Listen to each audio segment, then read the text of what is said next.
What's up, YouTube? Welcome back to the channel. It's been a while since I've posted a video, and I apologize for that. Sometimes life gets in the way and you gotta balance your priorities, and I just had to take care of life first, and YouTube channel, had to go on the back burner for a second. But good news is that I'm back at it again, and we're starting another project video, and it's gonna be a series on this vehicle right here. It's a 1969 Chevy Impala, and we've already done some of the body work on it. We did some a little bit of rust repair in a few spots. Nothing major. This car was very solid when we got it, and yeah, the rust pretty much consisted of a few small areas in the back here, like through here there was some rot. Also on this side here it was rot. We had to replace some steel there. You guys can check out my Instagram account. There's a lot of detailed pictures on there, kind of catch you up on it if you're interested in that. But here going forward, we're just gonna knock out the rest of the paint job on it. As you can see, I still got a few lines I got to tune in with the putty here. It's all been sealed and put in primer surfacer and blocked out once with guide coat, and now I'm just trying to fine tune the lines to get it ready for another coat of primer surfacer, and then a whole another stick session, and then hopefully we'll be close to getting ready to paint it. So yep, just wanted to give you guys a update of what's going on, get back into it. I hope you guys are interested in this project or like it. If you do, give it a thumbs up. If you're new to the channel, check out my other videos, and it's mostly all just automotive restoration, my hobby, and follow along if you're into that stuff. This 69 Impala's got a 427 big block. It's not an original engine to the car, but it was just the motor that was put in it. And we're kind of going for the Super Sport 69 Impala SS clone job here, so that's what the car is gonna kind of resemble when it's done. So car is a really nice car. It's really solid now. Frame, everything underneath, everything's super solid. Just a really clean car overall.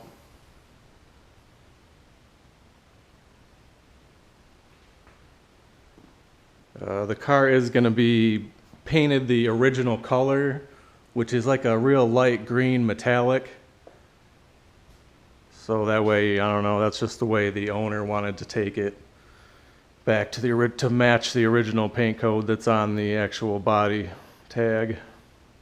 So that's what we're going to do.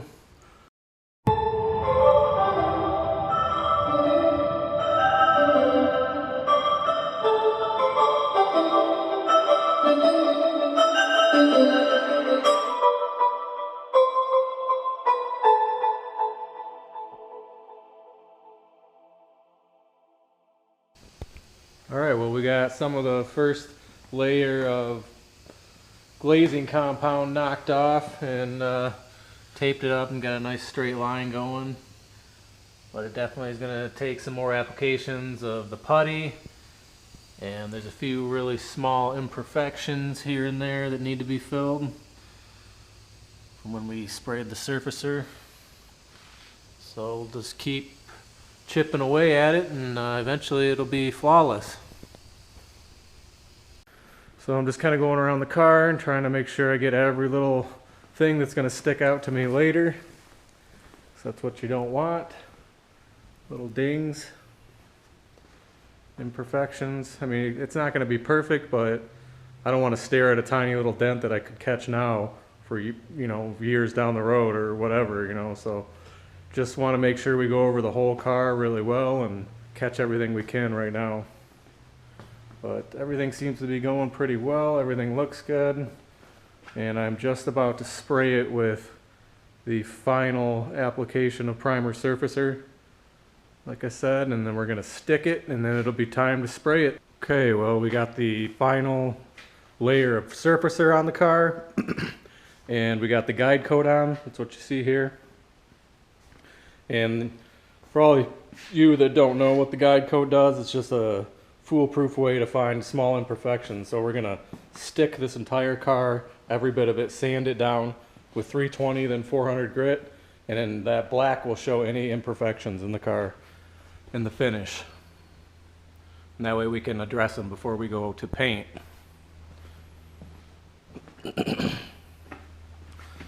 So now I start sticking it, and this is a lengthy process. You got to take your time and just make sure you cover every inch of the car. So this is literally the last chance you get to fix anything before you spray it. So I am going to get to sticking it now. Well, we're about halfway through wet sanding the surfacer. Everything so far is flattening out pretty well. There's still a few small spots that I found that I got to touch up with the putty. But overall the car looks really straight. Just a few little dings that I missed. You can see the guide coat, how much it helps. So it goes from that to that.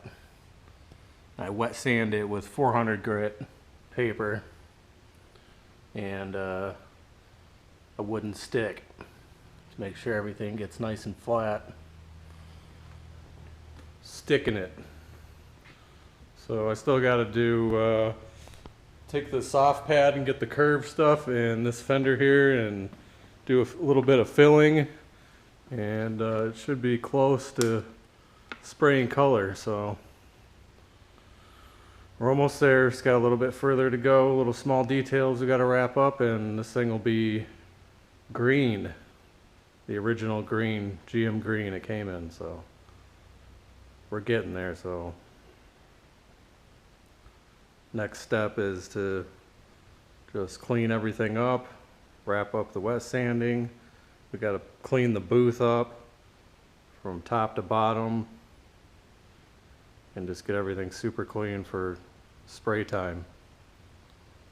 But we're going to keep working at this primer surfacer, and we'll be wrapping it up soon.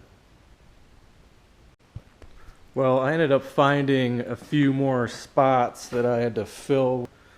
So I got those filled, sanded, and reshot in the primer surfacer. There was a few of them, one down low in the corner of the door. There was a ding there. A little bit here on top. Then there was quite a large dent on this quarter panel that I missed. And when I wet sand with the water and the 400, when you spray the water on there, it really gives you a sight on how flat the car is going to be, because you can definitely look down the side of it when it's wet, and it gives it that type of clear coat effect, so you can see all the dings that are still in it that you may not have seen without wet sanding like that and having the water on there. So I did catch that, and I got it filled and sanded and got it surfacered. And I also ended up finding too many sanding scratches in the roof, so I went ahead and scuffed all that in 400 and then reshot it with the primer surfacer with one coat, and I'm going to go back again and hit it with 400 so I can try to eliminate any chances of sand scratches coming through that metallic green paint. There's another spot I caught. So I'm just still working it. We're not quite there yet. I think after I wet sand all these with 400, I think we will be really close. So I'm going to go ahead and hit up the 400 and we'll see where we're at. All right, well, that's going to wrap it up for this episode. Hope you guys are liking this 1969 Impala. If you are, give it a thumbs up, and if you're new to the channel, make sure you subscribe to follow along on this paint restoration. So we are going to take it all the way to paint and then some. We'll probably end up covering the assembly process and pretty much finishing the car out. So Just wanted to say thanks to all the subscribers. I just went over 500 subscribers, so thanks, and I appreciate all that, and hope you guys are liking the content. I will be back doing more content and regular downloads, so stay tuned for more on the Nova, obviously on the Impala, and there's also a few other cars that I'll be working on, so a couple Corvettes and just a few other stuff. So thanks to everyone, and hope you guys like this video, and I'll see you on the next one. Peace.